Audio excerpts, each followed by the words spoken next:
Hello, World History 1 students. This is Mr. Everton, and this is a video all about the Age of Pericles. You're going to learn what the Age of Pericles is, and we're going to talk about how it reflected Athenian values. When we talk about values, we're just talking about beliefs. What is important to someone? What do they really believe in? So how did the Age of Pericles reflect Athenian values? The Age of Pericles was begun by the Persian Wars. Remember, the Persian Wars were when the Greek city-states fought together to prevent Persia from conquering them and kicked Persia out. And when they did that, it led to a period of peace and prosperity, a golden age, if you will, called the Age of Pericles. This was in Athens. Athens was very wealthy. They used all their money to pay for lots of art and culture and buildings. And then the Age of Pericles was ended by another war called the Peloponnesian War, which we will talk about next time. So the Persian Wars created Athenian prosperity, and then later the Peloponnesian War ended it. But I'm sure that you're asking yourself, who is this Pericles that Mr. Everton keeps talking about? I'm on the edge of my seat, wanting to know. Well, he was an Athenian statesman, which means he was a politician. That's what statesman means. He was basically like the ancient Athenian version of Abraham Lincoln. He was like their greatest politician, their greatest political leader. He was elected democratically. He came from a rich, wealthy, aristocratic family, but he was reelected for 30 years in a row.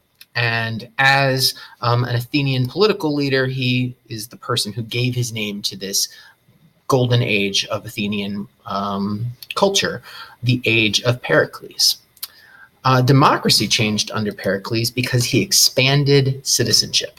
There was already a democracy in Athens, but Pericles expanded that democracy to include all free men.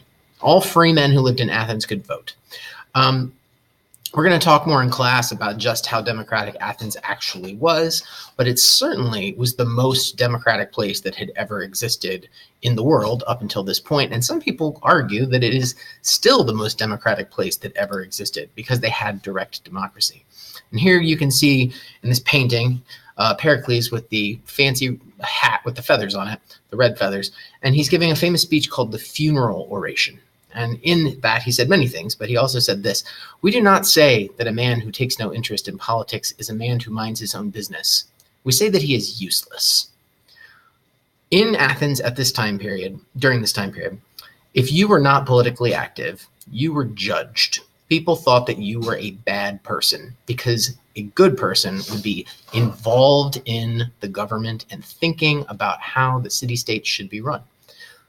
Any person of value would be thinking about what he could do to help his city-state, his polis. All right, it doesn't want to advance. I'm done with this part, but it doesn't want to advance. How can I? There we go. All right. Another important thing that Pericles did was he oversaw the reconstruction of Athens. At the end of the Persian Wars, Athens was burned down by the Persians. They eventually lost, but they did take over Athens for a brief period. And during that time period, they burned it down. So Pericles oversaw the construction of this building, which is a very famous building. It's a temple to the goddess Athena. It's called the Parthenon. The Parthenon is one of the most famous buildings in the world and is a representative of Athenian-style architecture, which has been very influential indeed. It was a temple for Athena, who was the patron goddess of Athens. We're going to have a video on Greek mythology later on in this series of Greek vid notes. It was part of Athenian reconstruction. It was a really, right now, okay, so that picture, it's in ruins, right? But when it was first constructed, it was this incredibly lavish, fancy, impressive building that was the envy of many other Greek city-states. And it has what we call Doric-style columns. There's three styles of columns that you need to know. Here they are. Doric is on the left. It's very dull, right? D for Doric, D for dull. It's very plain and ordinary. I mean, dull makes it sound bad. It's not. It's classic. And then Ionic in the middle has the scrolls, which conveniently look like eyes. Ionic. eyeballs looking at you from the scrolls. And then Corinthian, which my head is cutting off the word, is the fanciest word, and it's also the most elaborate, the fanciest of the three orders of columns. So these three columns are all different they're all different orders of Greek architecture, different styles of Greek architecture, and Doric style columns were used in the Parthenon. And then inside the Parthenon was a massive sculpture of the goddess Athena, which is no longer around, but this is a painting of what it might have looked like. And this massive sculpture of Athena was done by the Athenian sculptor Phidias. That's how you pronounce that man's name, Phidias. Phidias was the most famous Greek sculptor.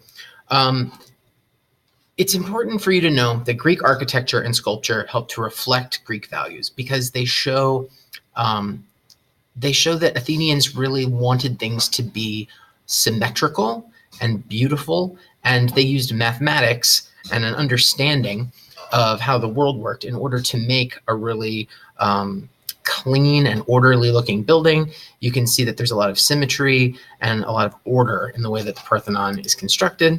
Similarly, if you look at Greek sculpture, so this on the left is not Greek sculpture. This is ancient Egyptian sculpture. And those people look really stiff, right? Like they don't look very human. They look kind of like aliens.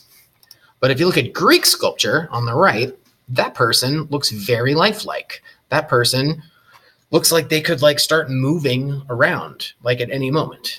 So Greek sculpture, again, they were very interested in discovering what made people work, looking at the human body in order to try to represent it as accurately as possible and make it as lifelike as possible. You can see that reflected in their sculpture. So to summarize, today we talked about Pericles, who was an Athenian statesman. We talked about direct democracy and the expansion of Athenian citizenship. We talked about the Parthenon, pictured here. We talked about the sculptor Phidias and how he made incredibly lifelike sculpture. And we talked about three different orders or styles of Greek columns. Thanks very much for watching, and I will talk to you next time.